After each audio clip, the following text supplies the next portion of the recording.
8장 23절에서 31절 말씀입니다. 사도행전의 마지막 부분입니다.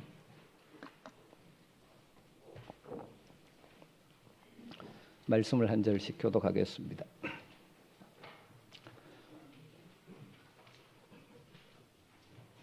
그들이 날짜를 정하고 그가 유숙하는 집에 많이 오니 바울이 아침부터 저녁까지 강론하여 하나님의 나라를 증언하고 모세의 율법과 선지자의 말을 가지고 예수에 대하여 권하더라. 서로 맞지 아니하여 흩어질 때에 바울이 한 말로 이르되 성령이 선지자 이사야를 통하여 너희 조상들에게 말씀하신 것이 옳도다.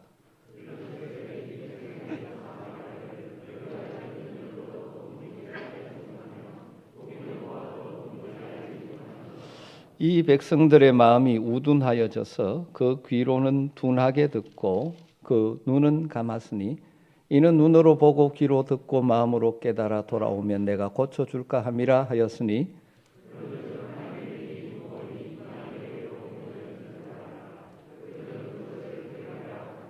바울이 온 이태를 자기 새 집에 머물면서 자기에게 오는 사람을 다 영접하고 하나님의 나라를 전파하며 주 예수 그리스도에 관한 모든 것을 담대하게 거침없이 가르치더라. 아멘. 우리는 오늘 사도행전의 마지막 부분의 말씀을 읽었습니다. 로마에서 바울이 한 사역의 내용을 기록해 놓은 것이 오늘 우리가 읽은 말씀이죠. 당대 최고의 도시인 로마에 입성한 바울이 어떻게 무엇을 하고 있습니까? 모든 길은 로마로 통한다고 하는 그 로마. 당시 세계를 지배하는 세력가들이 모여 있는 곳. 혹시 가보신 분들은 알겠지만 화려한 건축물들로 채워진 웅대한 도시 로마. 그에 비하면 초라하기 짝이 없는 죄수의 신분에 불과한 바울. 그럼에도 불구하고 그 앞에서 주눅들지 않고 담대하게 그리고 거침없이 하나님의 나라의 복음을 전하고 있습니다. 여러분, 이런 사도 바울의 모습을 한번 묵상해 보면서 이 시대에 하나님의 백성으로서 살아가는 우리들이 어떤 자세로 살아가야 할지 다시 한번 도전을 받을 수 있으면 좋겠습니다. 그 웅대한 로마 앞에 비록 외형적으로는 초라하지만 전혀 초라하지 않고 당당하게 담대하고 거침없이 복음을 전하는 모습. 여러분, 우리가 이 세상을 살아가지만 이 세상에 비해 우리의 가진 것이 적어 보일지는 모르지만 우리는 하나님의 백성들이고 하나님께 보내받은 자들이기에 당당하게 담대하게 거침없이 살아갈 수 있는 이 은혜가 여러분에 있게 되기를 주님으로 축원합니다. 하나님 주신 비전을 따라 또 바울 자신이 그토록 소망했던 로마에 드디어 입성했죠. 그렇지만 알다시피 황제에게 상소한 미결수 신분입니다. 그런데 놀라운 것은 일반적인 관례대로 근위대 감옥인 프레토리움에 감금되지 않았습니다. 감옥 밖에서 군인 한 사람의 감시를 받으면서 지낼 수 있도록 배려해 주었죠. 그래서 바울은 세를 내어서 얻은 작은 집에서 지낼 수가 있게 되었습니다. 지난주일에 말씀을 나누었듯이 이것 또한 하나님의 놀라운 섭리요 하나님의 방법이었습니다. 바울은 죄수의 몸으로 로마로 가면서 과연 어떻게 그곳에서 하나님의 복음을 전할까 나름대로 고민했을지도 모릅니다. 그런데 가보니 하나님께서 이미 하나님의 방법으로 준비해 놓고 계셨죠. 로마 감옥에 갇혀 꼼짝하지 못하는 것이 아니라 밖에서 세를 낸 집에서 비록 연금 상태이긴 하지만 찾아오는 사람들을 마음껏 만날 수 있는 여건을 우리 하나님께서는 준비해 놓고 계셨습니다. 그런데 그 기간이 2년이었습니다. 바울은 자신에게 주어진 이 상황에 감사하면서 그 환경을 최대한 이용하고 자신이 할 수 있는 하나님 나라의 복음을 전하는 일을 지금 2년 동안 묵묵히 감당하고 있는 것입니다. 저는 이 말씀을 묵상하면서 이런 생각을 한번 해보았습니다. 나라면 그런 상황에서 감사하며 계속해서 그 길을 갈 수 있었을까? 아마 처음에는 감사했을 것입니다. 하나님 또 이렇게 길을 여시는구나. 그런데 이 기간이 2년이 계속되고 있기 때문에 우리는 자칫하면 우리의 생각과 다른 환경 때문에 주저앉거나 낙심하기를 잘하는 연약한 존재인 것 같습니다. 이 상황을 하나님의 섭리라는 것을 제외하고 인간적인 관점에서 보면 불평하고 낙심할 수도 있는 상황이라고 할 수 있습니다. 바울의 생각에는 로마에 왔으니까 빨리 가이사 앞에서 재판이 열려져서 자신이 무죄이니까 빨리 무죄 선고를 받고 완전한 자유의 몸이 되어서 로마에서 복음을 전하기를 간절히 원했지 않겠습니까? 그렇게 되면 얼마나 좋겠습니까? 전능하신 하나님께서 그렇게 능히 하실 수도 있지 않습니까? 그런데 재판이 열리지 않는 것입니다. 그래서 자기의 생각과 다르게 처음에는 이렇게도 길을 여시는고 했지만 2년 동안 계속 그 상태, 완전한 감옥은 아니지만 자기의 돈으로 흐름맞고 작은 셋집을 얻어 살아가고 그것도 자기 옆에 군인 한 사람이 계속 붙어 있고 주님이 주신 비전을 따라 로마까지 왔는데 그 과정도 풍랑으로 죽을 고비를 넘기고 이 로마까지 왔는데 빨리 재판이 열려 법정에서 무죄 선고를 받고 자유로의 몸이 된다면 훨씬 더 복음을 전할 수 있었을 텐데 이런 마음이 혹시 들지 않았을까요? 바울은 그렇지 않았지만 사실 우리는 이 세상을 살면서 이런저런 환경 때문에 자주 불평하고 원망할 때가 참 많죠. 우리에게 닥쳐진 현실이나 그래서 환경을 하나님 바꾸어 주십시오라고 기도하기를 참 잘하지 않습니까? 물론 우리가 그런 기도를 드릴 수 있고 드려야 합니다. 때로는 하나님께서 우리의 기도를 들으셔서 우리의 환경을 바꾸어 주시기도 합니다. 그러나 더 중요한 것은 우리는 하나님의 섭리하심을 믿는 자들이기에 더 중요한 것은 그 주어진 상황, 비록 환경이 바뀌지 않는다 할지라도 그 상황에서 자신이 할 일을 찾아내는 것이고 자신이 할 수 있는 일을 행하는 것이 필요합니다. 이것이 하나님의 섭리를 인정하고 믿는 자들의 삶의 태도죠. 여러분, 환경을 탓하면서 환경을 열어주면 내가 뭐 하겠다는 그런 생각을 가지고 주저앉아 있어서는 안 됩니다. 우리의 환경을 바꾸어 주시도록 기도할 수는 있지만 그 상황 가운데서 현재 내가 하나님 앞에서 할 수 있는 일이 무엇인가, 해야 할 일이 무엇인가를 찾고 걸어가다 보면 하나님은 하나님의 방법으로 또 놀랍게 역사하시는 것입니다. 바울은 그렇게 하고 있는 것이죠.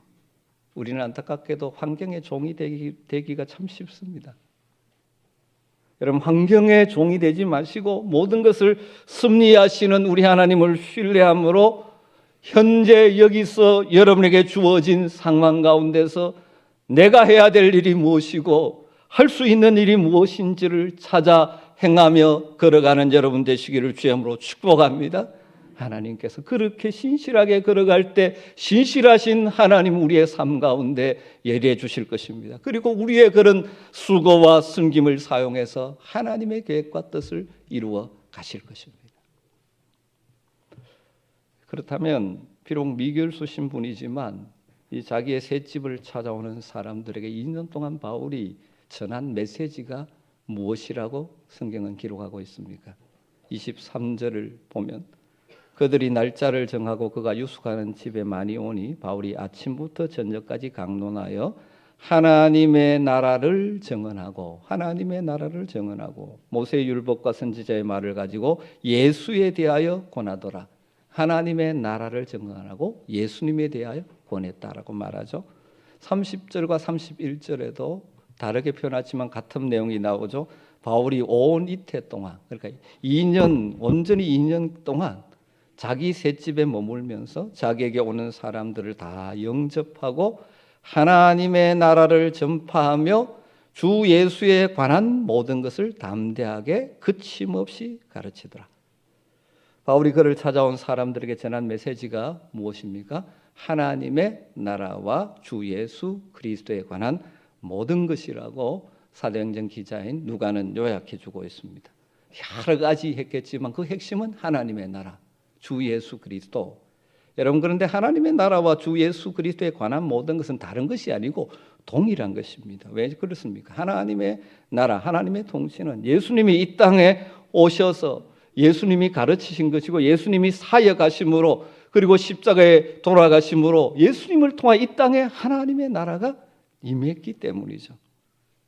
그래서 예수님께서 이 땅에 인간의 몸을 입고 오셔서 선포한 메시지의 핵심도 복음서를 보면 예수님의 가르침이 여러 가지가 있지만 그걸 종합하면 하나님의 나라에 대해서 선포했다고 말하죠. 마태복음 4장 17절에 예수님의 사역의 시작을 이렇게 마태는 기록하고 있습니다. 이때부터 예수께서 비로소 전파하여 이르시되 회개하라 천국이 가까웠느니라. 예수님의 메시지가 무엇입니까? 회개하라 천국이 가까웠다. 다르게 말하면 회개하고 하나님의 나라 천국으로 들어오라. 지금까지 하나님을 왕으로 숨기지 않는 그런 삶의 자리에서 돌아서서 하나님을 왕으로 숨기는 하나님의 나라로 들어오라. 마가복음 1장 14절 15절에도 이렇게 기록합니다. 요한이 잡힌 후에 예수께서 갈릴리에 오셔서 하나님의 복음을 전파하여 이르시되 때가 찼고 하나님의 나라가 가까이 왔으니 회개하고 복음을 믿으라. 여러분, 복음의 핵심이 하나님의 나라입니다. 우리가 예수를 믿어 구원을 받았다라고 표현하는데 그것을 다르게 말하면 우리가 하나님의 나라의 백성이 되었다는 것이죠. 예수님도 그렇게 선포하셨고 바울도 지금 선포하는 것이 하나님의 나라입니다. 여러분, 그렇다면 하나님의 나라가 무엇입니까? 이것이 우리가 믿는 복음의 핵심에 해당되는 것입니다. 하나님의 나라는 간단하게 정리해드리면 하나님이 왕이 되셔서 우리를 다스리는 그곳, 그러한 삶의 상태가 하나님의 나라죠. 완전한 하나님의 나라는 언제 이루어집니까? 주님 다시 오셔서 완성하실 천국에서 이루어지지만 이 땅에서부터 우리는 하나님의 다스림을 받을 때 하나님의 나라 백성으로 살아가게 되는 것이죠. 복음을 믿고 하나님 나라로 들어오라는 이 메시지는 뭐가 전제되어 있습니까? 인생들이 지금 하나님 나라 밖에 있다는 것을 전제로 하고 이 복음을 선포하는 것이죠. 다르게 말하면 하나님이 아닌 다른 것을 왕으로 숨기고 다른 것의 다스림을 받고 있다는 것입니다. 사람들은 내 자유로 산다고 착각하지 모르지만 하나님을 왕으로 숨기지 않는 반대의 삶은 내 욕심의 종로로 타는 삶, 그 위에 지배하는 사탄의 종로로 타는 삶이 될 수밖에 없는 것이죠. 하나님께서 에덴 동산을 창조하실 때 그곳은 하나님의 다스림을 받는 하나님의 나라였죠. 세상이 하나님에 의해 창조되었으므로 하나님이 세상의 왕이시므로 세상은 오직 창조자이신 하나님 안에서 하나님과의 관계 속에서 참된 생명을 누리며 살 수가 있었습니다. 그런데 인간이 타락함으로 아담과 하와가 사탄의 거짓말에 속아 범죄함으로 하나님을 왕의 자리에서 몰아내고 자신의 인생이 왕이 되려고 한 것이 바로 범죄고 죄고, 그래서 에덴 동산에서 쫓겨나게 되는 것이죠. 사탄의 유혹이 무엇입니까? 이걸 먹으면 네가 하나님같이 되리라. 하나님이 왕이신데 왕이신 그 하나님을 그 삶에서 밀어내고 자신이 왕이 되라고 하는 것이 사탄의 유혹이요, 거기에 넘어가는 것이 범죄인 것이죠. 그 이후로 사탄은 계속해서 우리를 유혹해서 죄의 종이 되어 범죄하게 하고 죽음이라는 도기로 위협하면서 이 인생을 다스리고 있죠. 우리 인생들로 하여금 계속 죄를 짓도록 우리 속에 있는 욕심을 자극하면서 유혹합니다. 그리고 그 죄에 계속 종노릇하며 살아가면 최종 결과가 무엇입니까? 죽음이죠. 죄의 삭은 사망이기 때문입니다. 사탄은 우리 인간들에게 스스로 네가 하나님이 되라, 하나님에 대해서 자기 주장을 하라, 그렇게 계속 유혹하는 것이죠. 이게 매력적입니다. 예수님의 탕자 비유의 용어를 빌리면 둘째 아들이 어떻게 하면 자기의 분깃을 달라고 요구해서 아버지를 떠나 자기 만족을 추구하는 삶을 살도록 가도록 유혹한 것이죠. 내 인생은 내 것이니 나에게 자유를 달라 그렇게 주장하게 만듭니다. 한편으로 우리 인생들로 하여금 창조자시요 생명의 근원이신 하나님으로부터 떠나게 계속 사탄은 우리를 유혹하죠. 세상의 가치관과 세상의 철학과 세상의 다양한 방식으로 오늘날도 이런 사상이 팽배해 있지 않습니까? 네가 내 인생의 주인이지 않느냐? 인생의 주인이 네가 되는 것이 행복이지 않느냐? 우리를 계속 유혹하고 많은 사람들이 속아 넘어갑니다. 그런데 그것이 결국 뭡니까? 욕심을 따라 사는, 죄의 종으로 사는 삶의 길을 가는 것이죠. 그래서 인생들로 하여금 진정한 삶의 근원을 상실하고 하나님과 단절된 삶이 되어지니까 나타나는 것은 무엇이면 결핍이고 부족이고 서로 욕심이 충돌하고 갈등하고 깨어지는 것이 이 땅의 현실이죠. 그러다가 영원한 죽음에 이르게 되는 것입니다. 그런 인생들을 찾아오셔서 하나님 나라로 다시 들어오게 하시는 역사가 하나님의 구원의 역사죠. 그 하나님의 구원의 역사의 절정이 무엇입니까? 예수 그리스도께서 십자가에서 죄와 죽음으로 인생을 위협하는 사탄의 머리를 깨트리시고 사망 권세를 깨트리고 부활하심으로 하나님 나라로 들어가는 길을 우리에게 열어주신 것이죠. 지금까지 자신이 왕노릇하던 삶, 세상의 가치관과 철학을 가지고 우리를 사탄이 속인 그 헛된 가치관으로 다른 것을 숨기며 살았던 삶을 회개하고 우리의 진정한 구원자 예수 그리스도를 믿음으로 우리는 하나님 나라에 들어가고 하나님 나라의 백성이 되고 하나님의 다스림을 받게 되는 것입니다. 여러분, 우리가 예수 그리스도를 믿음으로 이미 저와 여러분은 하나님 나라 백성이 된 줄로 믿습니다. 우리를 죽음으로 몰아가던 죄의 문제를 십자가에서 친히 대속의 제물이 되셔서 친히 해결해 주셨기 때문에 우리는 그를 믿음으로 영생을 소유한 하나님의 법정에서 의인이라고 선언되어지는 하나님의 나라 백성이 되었습니다. 지금도 그의 영으로 우리를 다스리고 계십니다. 중요한 것은 우리가 그 하나님의 다스림에 그분을 왕으로 모시고 순종하며 사는 만큼 하나님의 나라를 맛보고 누리는 것이죠. 하나님 나라의 특징이 무엇입니까? 의와 평강과 희락.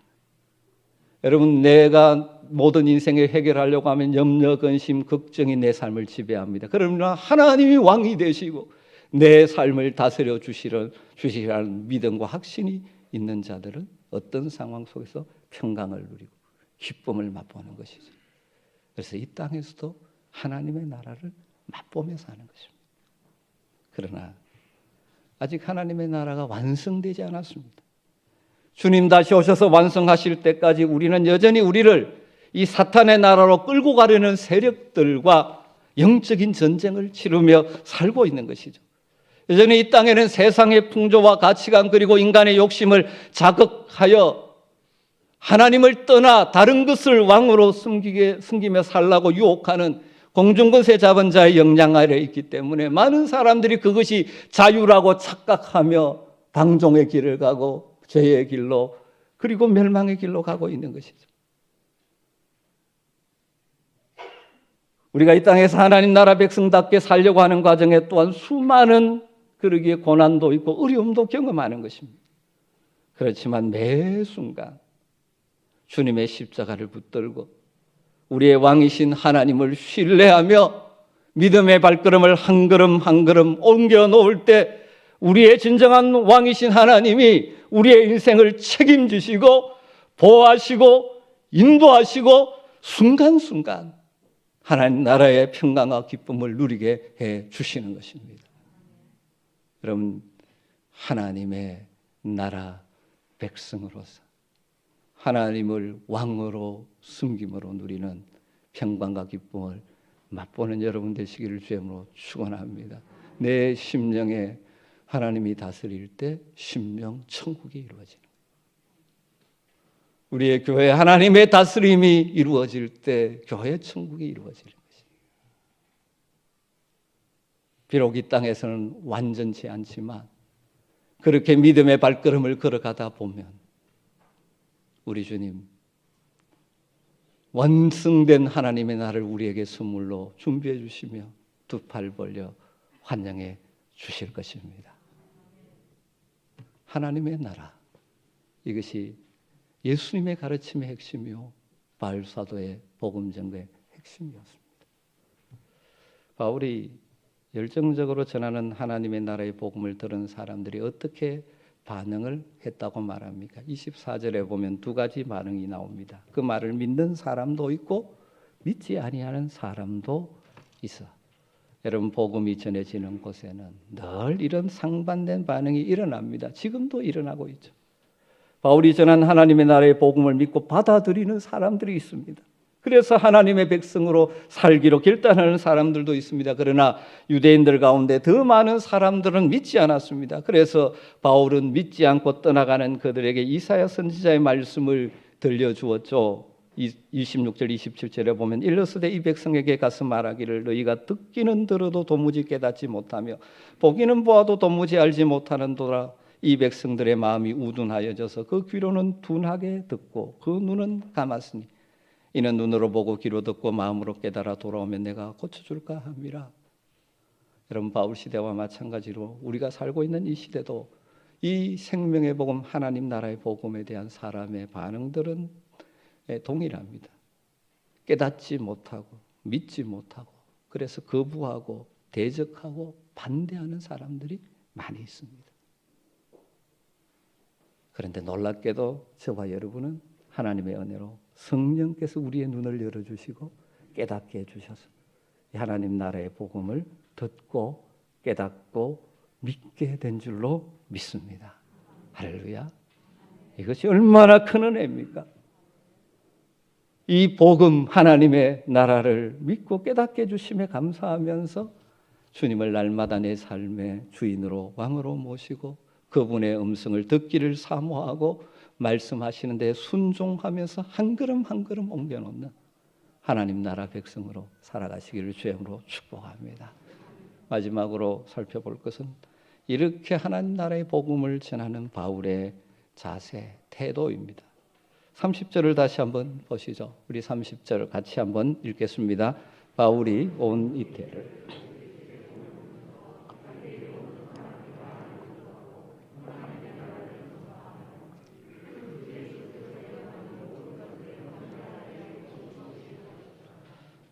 담대하게 거침없이. 일단 바울은 오는 사람들을 다 영접했다 그렇게 말합니다. 바울은 세를 내어 얻은 초라한 셋집에 연금되어 있는 2년 동안 자신을 찾아오는 사람들은 누구든지 가리지 않고 다 영접했습니다. 영접하다라고 번역된 헬라어가 아페테케토라는 단어인데 이 시제적으로 미완료입니다. 반복 계속. 바울은 자신의 새 집을 찾아오는 사람들을 계속해서 영접했다는 것이죠. 또 바울은 자신을 찾아온 사람들에게 예외 없이 하나님 나라를 전파하고 주 예수 그리스도에 관한 모든 것을 담대하게 가르쳤다는 것입니다. 우리는 사도행전의 마지막 구절인 이 말씀에서 사도행전이 끝나기까지 아니 이 땅에서 자신의 생명이 다하기까지 한 사람이라도 더 많은 사람에게 복음을 전하기 위해서 진력하는 바울의 모습을 생생하게 확인할 수 있지 않습니까? 할 수 있으면 한 사람이라도 더 듣든지 아니 듣든지 결과는 하나님께 맡기고. 사도행전을 기록한 누가가 사도행전의 마지막 구족을 기록하면서 특별히 강조해 놓은 단어가 있는 것 같습니다. 바울의 찾아오는 사람들에게 하나님 나라와 주 예수에 관한 모든 것을 전하고 가르치는데 어떻게 가르쳤다고요?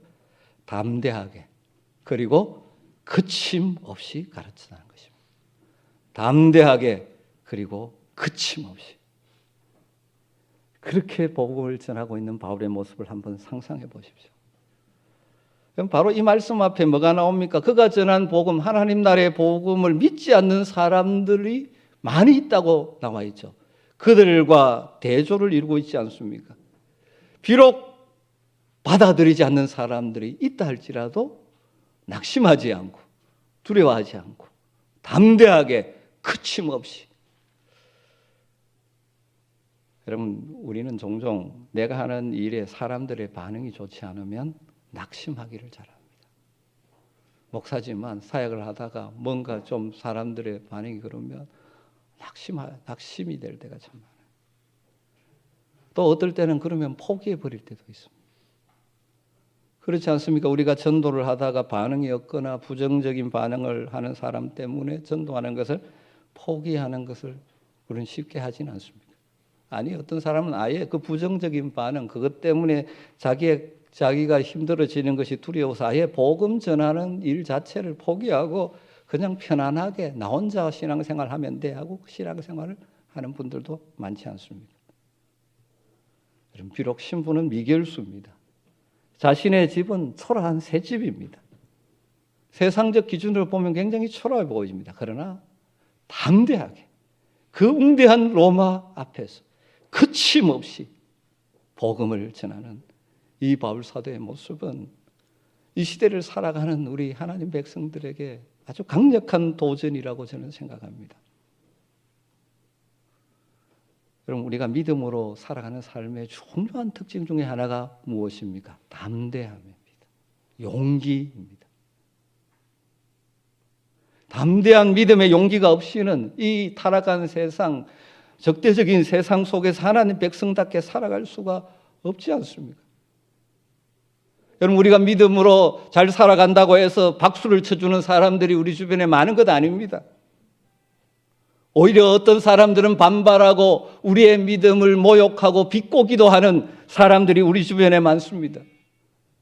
우리가 믿음으로 살아가기 위해서 이런저런 일들을 할 때 오히려 불편해하고 부정적으로 반응하는 사람들이 우리 주변에 많습니다. 특별히 코로나 지나면서 이 복음에 대해서, 교회에 대해서 부정적인 생각들이 이 시대에 가득 차 있습니다.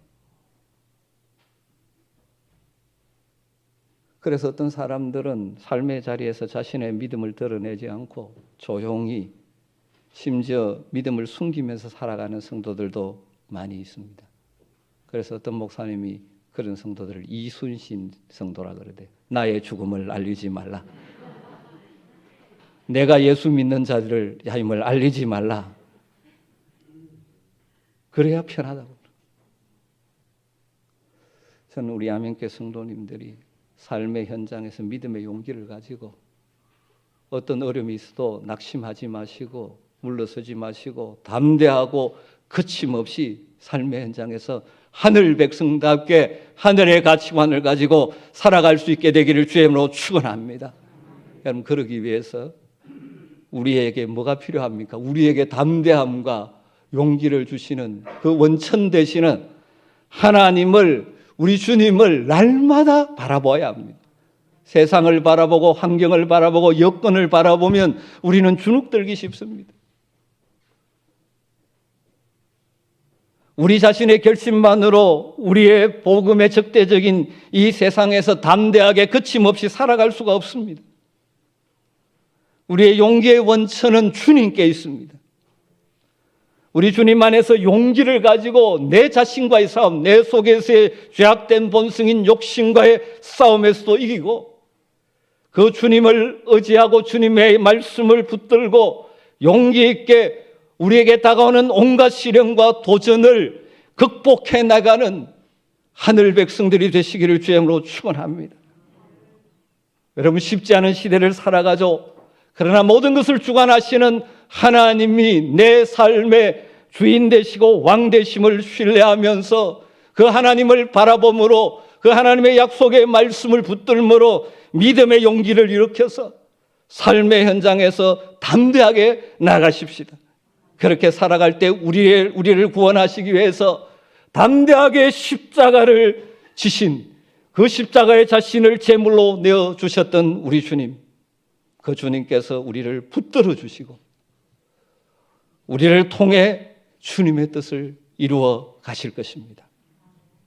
인생 논년의 바울 사도의 이런 담대함의 원천은 주님이셨습니다. 그래서 주님께서는 바울이 위기에 처할 때마다 찾아오셔서 말씀하시죠. 담대하라. 두려워하지 말라. 위로하시고 격려하시고 그의 믿음의 용기를 북돋아 주셨지 않습니까? 예루살렘에서 바울이 자신을 죽이려는 무리들에게 둘러싸여 있을 때 그 밤에 우리 주님 찾아오셔서 말씀해 주셨죠. 사도행전 23장 11절에 담대하라, 네가 예루살렘에서 나의 일을 증언한 것 같이 로마에서도 증언하여야 하리라. 유라굴라 광풍우를 만나 이리저리 밀려다닐 때도 찾아오셔서 말씀해 주셨죠. 사도행전 27장 24절에 바울아, 두려워하지 말라. 내가 가이사 앞에 서야 하겠고 또 하나님께서 너와 함께 항해하는 자들을 다 내게 주셨다. 사랑하는 성도 여러분, 우리는 하나님의 백성입니다. 하나님 우리 인생의 주인이고 왕이 되십니다. 오늘 바울 사도를 통해서 우리에게 말씀하시는 것이 무엇입니까? 무슨 일을 하든지 어떤 상황을 만나든지 담대하게 그리고 거침없이 용기를 내어 믿음으로 살아가려고. 노사도 바울이 로마에서 마지막까지 담대하게 하나님의 나라의 복음을 전한 것을 너희들이 믿음의 눈을 열어봐. 사랑하는 성도 여러분, 우리는 하나님의 백성입니다. 우리의 왕 되신 하나님, 우리의 인생을 다스리고 책임져 주실 것입니다. 어떤 상황을 만나도 두려워하지 마십시오. 담대하십시오. 믿음으로 담대하게 여러분의 삶의 현장에서 살아가시기를 주님으로 축원합니다. 세상의 여러 세력들 때문에 주눅들어서 비실대는 성도가 되어서는 안 됩니다. 무슨 일을 만나든지 어떤 일을 만나든지 담대하게 거침없이 감당할 수 있게 되기를 주님으로 축원합니다. 날마다 우리 주님 우리에게 말씀하지 않습니까? 담대하라, 내가 세상을 이기었다. 담대하라, 내가 너와 함께한다. 두려워하지 말라, 나는 너의 하나님이다. 아무것도 두려워 말라, 주 나의 하나님이 지켜주시네. 놀라지 마라, 겁내지 마라, 주님 나를 지켜주시네. 한 번 더 고백합니다. 아무것도 두려워 말라. 아무것도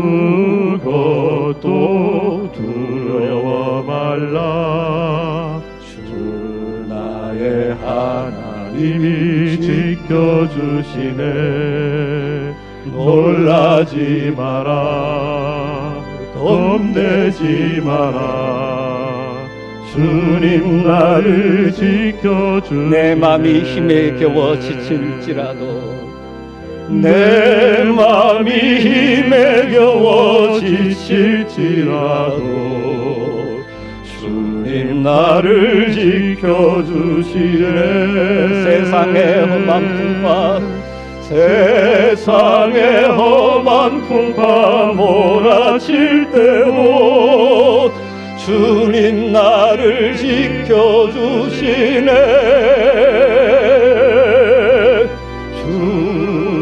주님은 나의 산소, 주님은 나의 요새, 주님은 나의 소망, 나의 힘이 되시며. 내 맘이 힘에 겨워 지칠지라도, 내 맘이 힘에 겨워 지칠지라도 주님 나를 지켜주시네. 세상의 험한 풍파 몰아칠 때도, 세상의 험한 풍파 몰아칠 때도 주님 나를 지켜주시네. 믿음의 손을 들고 찬양하십시다. 주님은 나의 산소, 주님은 나의 산성, 주님은 나의 요새, 주님은 나의 소망, 나의 힘이 되시며, 나의 힘이 되시며, 나의 힘이 되신 여호와. 하나님 감사합니다. 오늘도 우리에게 말씀해 주셔서 감사합니다. 우리의 삶의 자리가 결코 만만치는 않지만 담대하게 거침없이 믿음의 용기를 내어 살아가라고 우리를 권면해 주시면서 내가 너의 왕이다, 내가 너와 함께한다, 내가 너를 붙들겠다 말씀해 주셔서 감사합니다. 사랑하는 우리 아멘의 가족들, 결코 쉽지 않은 인생의 여정이지만 우리의 왕 되신 주님을 마음의 중심에 모시고 담대하게 거침없이 당당하게 세상을 이기며 살아가게 하여 주시옵소서.